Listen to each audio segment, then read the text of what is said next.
Nellore ARC centre నందు ముస్లింలు ఇత్తెహాద్ సంస్థ ఆధ్వర్యంలో జమ్మూ కాశ్మీర్ లోని అమాయకులైన టూరిస్టులపై 28 మందిని పొట్టను పెట్టుకున్న ఉగ్రవాదులను కఠినంగా శిక్షించాలని, చనిపోయిన 28 మందిని అమాయకులను ఆత్మశాంతి కలగాలని వీఆర్సీ కూడలి వద్ద కొవ్వొత్తుల నిరసన చేయడం జరిగింది. అనంతరం జమ్మూ కాశ్మీర్ ఉగ్రవాదులను వెంటనే శిక్షించాలని మీడియా ద్వారా కోరారు.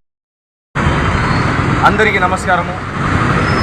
ఈరోజు ఇతిహాద్ టీం సభ్యులు నెల్లూరులో ఇక్కడ చేరుకోవడానికి మేము చాలా బాధపడుతున్నాము.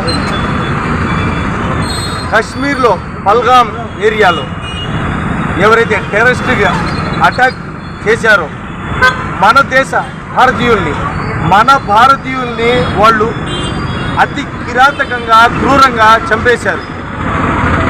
దానికి నిరసనగా ఈరోజు మనం ఇక్కడ చేరుకోవడం జరిగింది. సహజంగా ఒక చెట్టు నరికితే మళ్ళీ ఆ చెట్టులో నుంచి పొదలు లేసి వస్తాయి. అదే చెట్టు ఏర్లలో నుంచి పీకి పడేస్తే అటువంటి అవకాశం మరలా ఎప్పుడు ఉండదు.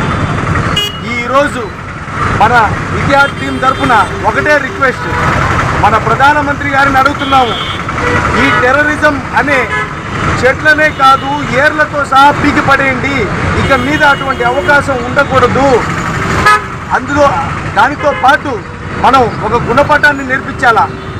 భారతీయుల జోలికి కానీ భారతదేశానికి జోలికి కానీ వస్తే మనం ఊరికే వదిలిపెట్టాము, ఎంత దూరానికైనా తెగిస్తాము, వాళ్ళని సర్వనాశనం చేస్తామన్న ఒక బలమైన మెసేజ్ని మనం ఈరోజు ఇండియా నుండి తెలియజేయాలా. Thank you so much.